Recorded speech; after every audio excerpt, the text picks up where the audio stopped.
It appears that the Trump administration is now working on another way to give money to gigantic corporations.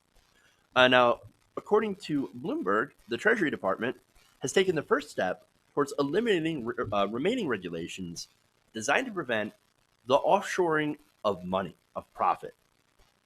So now they offshore that money and they can avoid paying US taxes.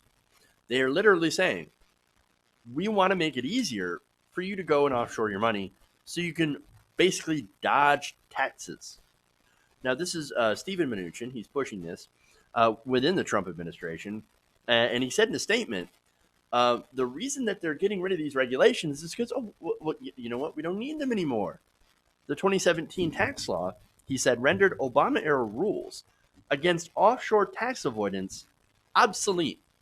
And he says, we did that by cutting the corporate tax rate. Now, yes, they cut the corporate tax rate. It went from 35% to 21%. Is that going to be good enough for corporations?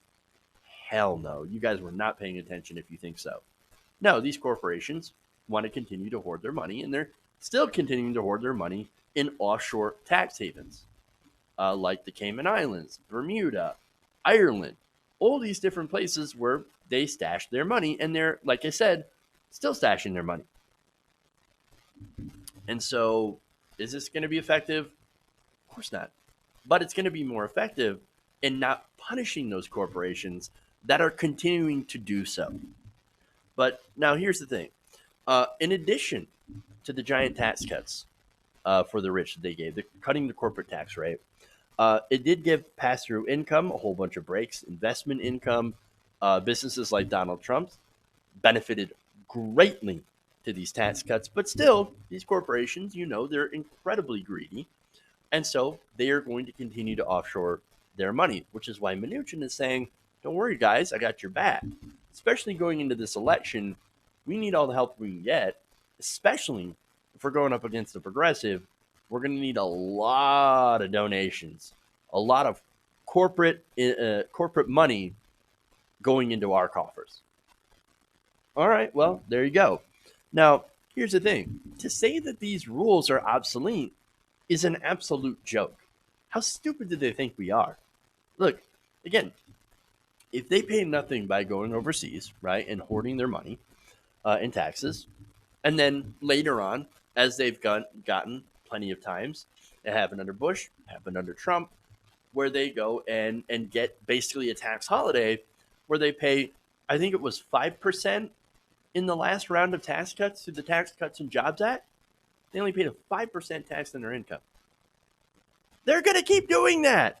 They're going to keep doing that because they've already been doing it, and it's been working out greatly because our tax code basically rewards people who put their money overseas and hoard it. They were sitting on $2 trillion worth of cash overseas before they did the payday holiday, or I'm sorry, not payday holiday, tax holiday. Okay. So now, according to Bloomberg, the Treasury Department's proposal, released on Thursday, would make it easier for firms to use accounting tactics to minimize U.S. earnings and inflate foreign profits, which are frequently taxed at rates lower than 21%. Now, the Obama era regulations, and I actually gave them a lot of credit because there was a tack that they would use. They would set up their headquarters in a foreign country, right? And this is a process called inversion. It's corporate inversion, right? So they move their headquarters to a low tax country while keeping the rest of their operations in America. That way, they continue to sell to the American customer base and have all their operations here, so they don't have to build new buildings, etc. But look at that. They get to pay that lower corporate tax rate, or sometimes non-existent corporate tax rate, in their headquarters country, right? So Obama tried to put a stop to that, put in some regulations, and now, golly gee, here comes Mnuchin to say, we're going to get rid of that, so don't worry, you're not going to have to pay any of those taxes. We're going to help you literally avoid taxes. All right, well, so there you go. Now, this plan, of course, getting a lot of pushback from tax fairness groups, obviously, as well as Democratic politicians. So let me read you some of that. Uh, According to the this is a letter from 50 progressive organizations that was led by the Americans for Tax Fairness. Now, they actually wrote this letter last May when they started floating these rules. They said the Cuts and Jobs Act will allow companies to avoid taxes on $235 billion in profits each year going forward. Moreover, the law created new incentives for multinational corporations to move their real operations offshore. The law guarantees that U.S. multinational corporations will pay at most one half the domestic rate on their offshore earnings, with many companies paying little or nothing in taxes on these earnings. So that's what's going on right now. And now, again, Mnunchin is saying we're going to encourage this by eliminating these Obama era laws against corporate inversion. So now, what are these companies going to do? A lot of them are going to say, well, since we can, we're going to go and set up our headquarters in Bermuda or set up our headquarters somewhere else where we pay no taxes. Yeah. So, one more here. This is Senator Ron Wyden from Oregon. He's a great Democrat. Now, he's on the Finance Committee, and basically he said that this plan, quote, only provides an opening for corporations to again dodge taxes. Quote, the corporations that got a massive taxpayer handout are getting another gift from Donald Trump. The Obama administration had essentially shut down inversion transactions, whose only purpose is to help big multinational corporations move overseas to avoid paying taxes. And now, it appears, even more handouts on the rich are coming on the eve of election season. Because, of course.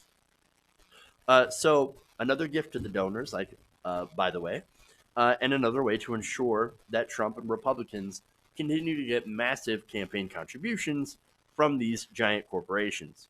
Their plan is to literally drown us in corporate money so that it's very difficult for us, if not impossible, for us to get out our message. Plus, it'll keep the Senate loyal to Donald Trump because the donors, of course, tell the Senate what to do, their own lock, stock, and barrel. And in no circumstances will they vote to impeach Donald Trump, especially if you have more tax cuts and deregulation that is on the line. And that's especially true if somebody like Elizabeth Warren, or better yet, Bernie Sanders, wins the Democratic nomination. They are desperate to stop that because they know that if that happens, their free ride is over. Hey guys, hopefully you enjoyed that free video. Now I'm going to have to ask you a favor. Between the demonetization and the YouTube algorithm messing around with view counts, etc., we're having a hard time adjusting to the new YouTube reality, which is where you guys come in. See, we have a Patreon, patreon.com/TYTNation, set up to help us rely on you guys, the viewers, instead of big corporate ads. Look, you know the show. You know how I'm not in favor of big corporations anyway. So help us transition away from relying on the ad model to pay the bills and sign up to be a patron, patreon.com/TYTNation. That goes a long way to help us keep the lights on. And you guys will know that you're supporting independent progressive media.